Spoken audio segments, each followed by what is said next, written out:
congresswoman from the state of Pennsylvania. Congresswoman, thanks for being back here on the Hill. You've been listening, I presume, to a little of this. Your takeaway today from your vantage point inside that committee room was? Blake, it is good to be with you, and I have been listening in, and let me tell you, I was listening into the tease prior to then your panel discussion. Oh, I can't wait for Tucker Carlson to tell me what women want. I will not be taping that, recording that, or replaying that. You should watch tonight at 8 o'clock with Chris Cuomo. I've got other things to look at and more credible witnesses to talk to. So thank you for that. Can't wait for that programming. I'll make sure we don't tune in. Anyway, I'm a member of the Judiciary Committee. We invite the audience to watch. And to participate, and have women actually say what they want. So today, the Hur hearing, it was strange when you really think about it. It was more than a 200-page report. It begins with this simple statement, a declarative statement. We conclude that no criminal charges are warranted in this matter. And Mr. Hur, Special Counsel Hur, went on over and over and over and over again, more than 200 pages worth, to say there simply wasn't the evidence to make any kind of criminal charges. This is, as you know, called a declination. He declined to bring charges.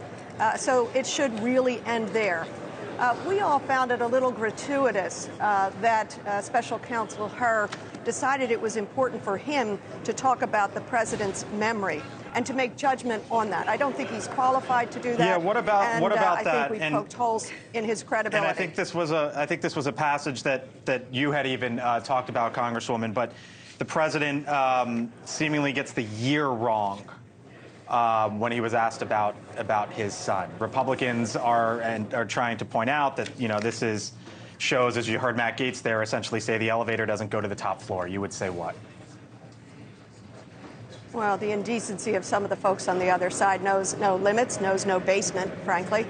But what I would say is it struck me when I read the report and the shot on page 208 about the president's memory and his failure to come up with the year that his son, Beau Biden, died of brain cancer. When we saw the transcript today, what we saw was very, very clear. On page 82, the president said very, very clearly, what month did Beau die? Oh, God.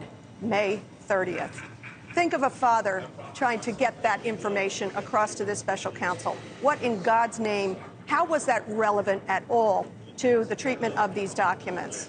So I wanted to make sure I poked a hole in that credibility. I also want to contrast what the report says about Mr. Trump and Mr. Trump's willful taking of the documents, hiding of the documents, obstructing justice, ignoring subpoenas, you name it.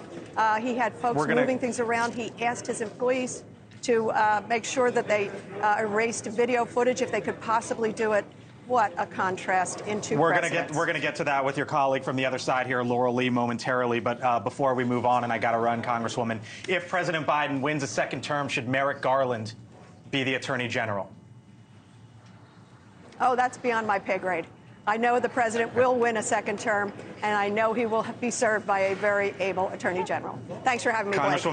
Congresswoman Dean, thanks for being here. We hope to have you on back. Thanks for the time. Appreciate it.